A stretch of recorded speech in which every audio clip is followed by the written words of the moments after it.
The Honourable Parliamentary Secretary to the Government House Leader.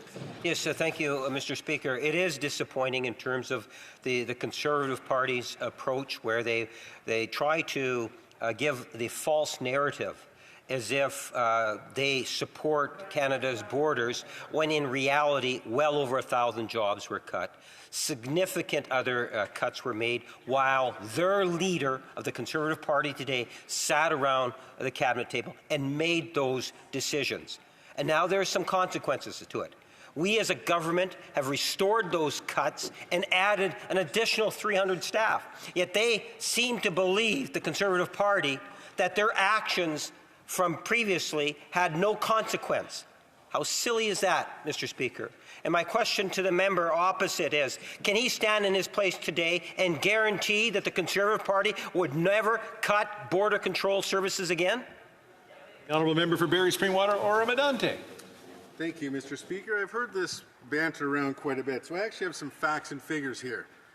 These were the exact numbers of FTE full-time employees going back in the CBSA. In 2006 to 2007, there was 12,383 employees. 2015 to 2016, which is the period my member opposite is talking about, there was 13,774 full-time employees. That is a net increase. So we've proven that one wrong here right now today, Speaker. The budget itself in 2005 to 2006 for CBSA, when Prime Minister Harper took over, was 1,236,000, and in 2015-16, when he left, it was 1,000,000, almost 800,000. Those are the facts. Questions and comments? Question commentaire, l'honorable député. The Honourable Member for Berthier-Masquinongé.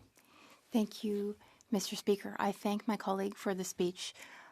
I don't often have the chance to ask this colleague questions, and it's a colleague I truly appreciate. A couple of questions.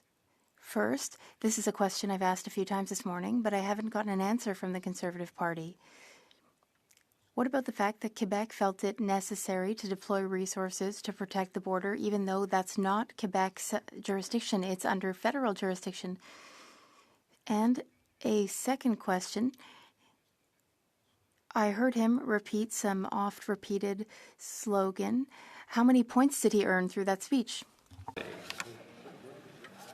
Thank you to my colleague opposite for those, I think, good questions. Not sure about the last one, but I will mention that he's talking about the border.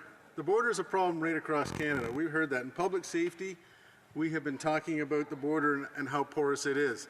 We know there's not a lot of security going on a lot of the points. We've been hearing lately in our committee that CBSA has no jurisdiction since 1932 between border points. So there's talk about putting them in place over that. We need to do some stuff. We need to just not be getting threatened with tariffs to finally take action. This has been going on a long time, for far too long, and it's a shame that it's taken a president-elect to bring this to our Prime Minister's attention.